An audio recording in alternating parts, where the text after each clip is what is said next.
I want to dive into all the open source aspects, and you obviously being in the telecom industry for most of your career, and you mentioned things like standardization and other aspects. So before we dive into open source, I would like to talk just a little bit about the telecommunication industry and segment, because not everyone in the audience is in that segment, so they may or may not have an understanding of how it works.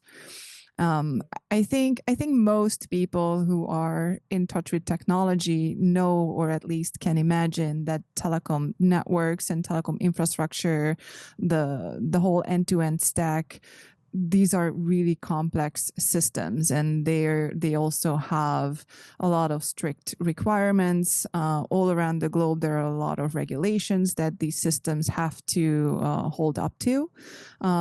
Things like the 5 nines is something that I think is still thrown out there. I think at what point I heard 6 nines, which is just crazy.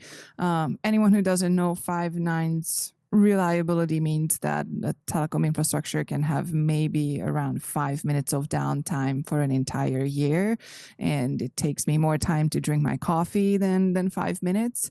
And after that, all kinds of service level agreements violations and everything kicks in. So it's not an easy thing to build a system like this, and so there's a lot of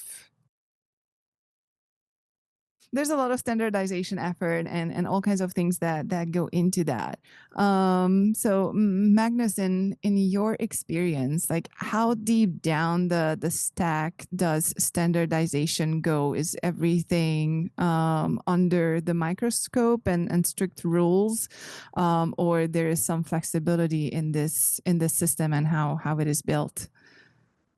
Yeah, it's a limited ecosystem. I mean, there are few vendors, not that many tier 1 operators, but yeah, a bunch of operators. And the majority of the vendors' revenue comes from like 10 to 20 customers, maybe, even if there's a long tail. So high availability is important, and the scaling is very important. I mean, telecoms have always sort of been available from anyone to anyone on the globe. So it's like the world's biggest machine. And as you say, the telecom operators are very sensitive to outages. So how do you do that if you have a limited number of services and you want to have that? You have very strict standardization, and you have very strict rules. So that means extensive testing, both by the vendors and then again by the operators, of course.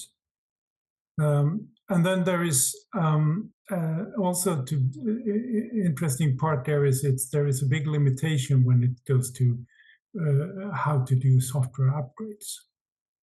The usually operators have very strict maintenance windows, and they are hesitant to accept frequent releases. So you've been part of this CI/CD effort, right? The continuous integration to continuous delivery. And some operators are looking into that because it will help life as an operator.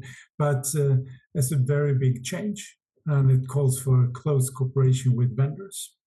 And both having this sort of frequent deliveries and working very close with a vendor is really against the tradition. So things have also changed since sort of more generic technology has come into telecom, like operating systems, computer languages, protocols, and so on. And they have been introduced when it comes to security. So telecom used to be a walled garden with well-controlled access and specific standards, but that's not really the case anymore. So today, if you're yeah, maybe it's an exaggeration, but telecom is mostly a branch of internet for mobile access. But yeah. Well, why would you say that was an exaggeration, Magnus? That it's an extension of the mobile I internet. know it's not. I don't think so. But sometimes people get upset by when I'm saying this. I thought that was a good description. Yeah. Yeah, because the telecom used to be something very special, and when it comes to the high availability, I mean, when we got mobile phones, we got used to that calls were dropped and things got wrong, and you had to dial again and so on. That was sort of not accepted in the fixed time of telephony. But now we don't complain that we have to call back, or it's not.